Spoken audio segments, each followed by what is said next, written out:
Hello folks, I'm Almost Willie. I'm a Willie from Kansas City. You know, the one that don't owe any taxes. And Willie, he's got a few pounds on me, 40 pounds and $40 million, but he wished he had my body and I wished I had his money. So we're gonna do a little video here for you. We're in downtown Lakeside in Arizona, and we're gonna have a good time today. It's a little cool outside today, so I thought I'd start out with this Christmas song.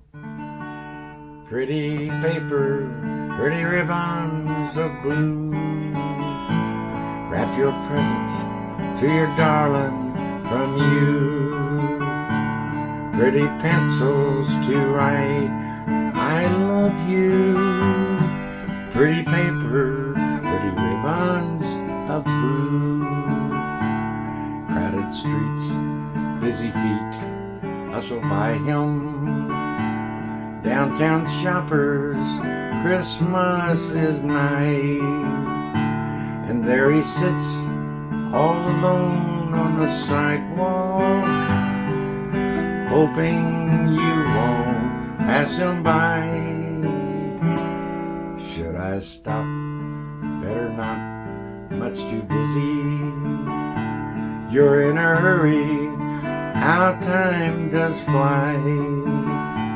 And in the distance, the ringing of laughter, and in the midst of the laughter, he cries. Pretty paper, pretty ribbons of blue, wrap your presents to your darling from you. Pretty pencils to write I love you. Pretty paper, pretty ribbons of blue. Pretty paper, pretty ribbons of blue. Alright, that's an old Willie song from way back. And I'd like to remind you about my gig up in Page, Arizona on the 3rd of July to the 10th of July. And that'd be at Big John's Texas Barbecue in downtown Page. And then after the 10th, I'm heading up to Sturgis. I'll be doing a few little gigs on the way up there. And I'll get to Sturgis the first week of August. And there's about 800,000 bikers there. And I've been going since '95.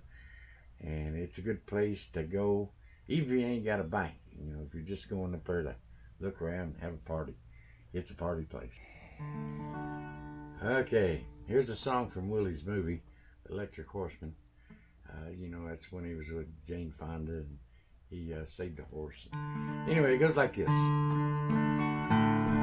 Well, I grew up a dreaming, being a cowboy, loving the cowboy ways, pursuing the life of my high-riding heroes, burned up my childhood days,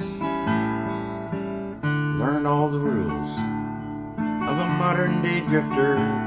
Don't you hold on to nothing too long, just take what you need from the ladies and leave them with the words of a sad country song.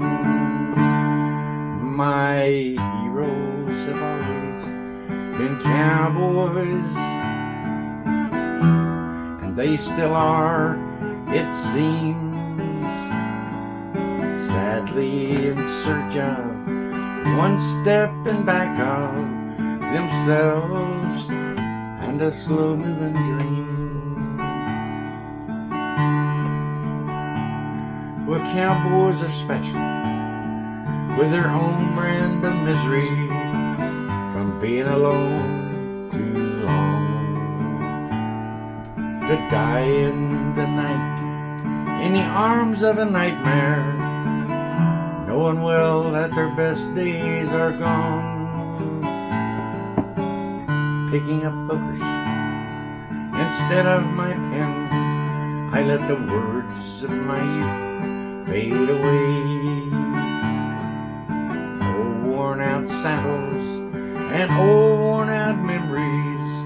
with no one and no place to stay. My heroes have always been cowboys, and they still are, it seems, sadly in search of one step in back of themselves and a slow-moving dream.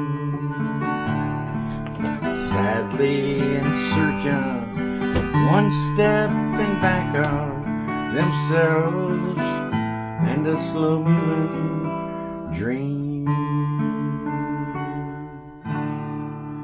Alright folks, there we go.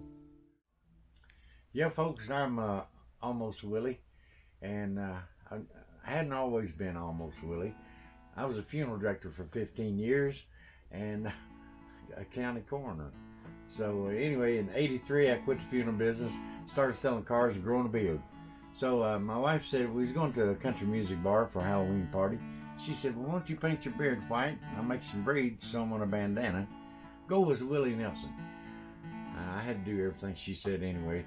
So I did that and went to the contest, and I won first place. So I had to learn how to play guitar. I didn't know nothing about how to play guitar or sing. And it took me about 5 years. And anyway, by 1993, I kicked in high gear and I learned 30 songs. And so in '94, I hit the road doing the Almost Willie show. And I did Willie from '85 to 2003, and I never did get to meet Willie. And I don't know why. I went to a few concerts, but I just didn't get to backstage to see Willie.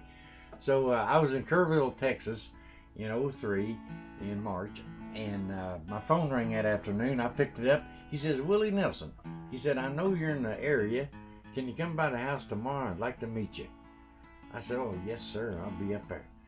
So I had to sleep on that, all night long. I'm worried he's going to shut me down or sue me or something, But anyway, I get up there the next day. They said he wasn't up yet, and it was about 10 o'clock in the morning. And they said, you want to play around the golf? I said, yeah. So me and Gene, friend of mine that went with me, played around the golf, and he's got about 25 condos up and down the fairways there. If you work for him or kin to him, you get a condo. So we're on the 5th hole putting, and Susie, his daughter, lives there, about 30 yards away. And I met her once in Atlanta, and she come outside and she hollered. She knew my first name. She called me, said, hey, Almost here. My daddy wanted me to give you this. And she brought it up to me. It was a lifetime backstage pass. So I thought, hey, I don't think he's going to shut me down now. He wouldn't have gave me a lifetime backstage pass. So anyway, my days started going better then. And then I got to go through the recording studio and see all the gold records on the wall and all these pictures. And it was like a museum, for country music. And anyway, I was outside smoking after that, and phone rang again. Willie, he said, let's meet up the Redhead Stranger lot. We'll meet up there. I said, all right. So that's the block-long old Western town movie set that they had in the Redhead Stranger. And I come in by the bar, and I see Willie coming out of the church with another guy. I started walking straight for him. Now my knees are getting weak, and I'm sweating. I'm nervous, man. After 18 years, and I've been selling the CDs and T-shirts and bandanas, and I ain't paid Willie a dime, So I don't know what he's going to say. I get up to him. Finally, I stuck out my hand. I said, hi, Willie. I'm Almost Willie. Glad I finally got to meet you. He said, yeah, almost. He said, I've been hearing about you about 15 years and thought it's time we met. I said, oh, I hope you heard good. He said, yeah. He said, I heard you put on a pretty good show. I said, I heard you did too. And I could have thought of something better to say, He laughed about it and he put his arm around me. Said, let's go get a drink. So we go in the bar, and there's about 10 guys in there. There's a crew and band and stuff.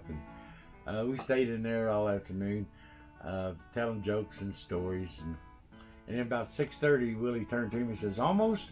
Yeah, he called me by my first name too.